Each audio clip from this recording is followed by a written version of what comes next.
Giovanni Maria Cuccato, in carcere a Santabona con l'accusa dell'omicidio del 72enne Luciano Dall'Ava sabato sera a San Giacomo di Veglia, dovrà ripresentarsi domani mattina davanti al magistrato per confermare o rettificare quanto già raccontato durante l'interrogatorio.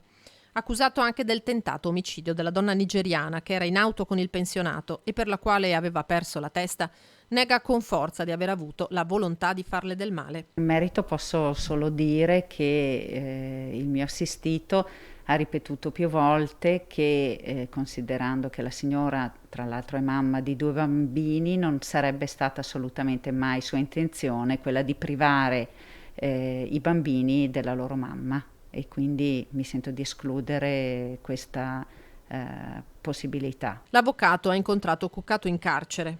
L'ho trovato sempre molto dispiaciuto, addolorato, si è reso conto appunto di ciò che aveva commesso e è prostrato.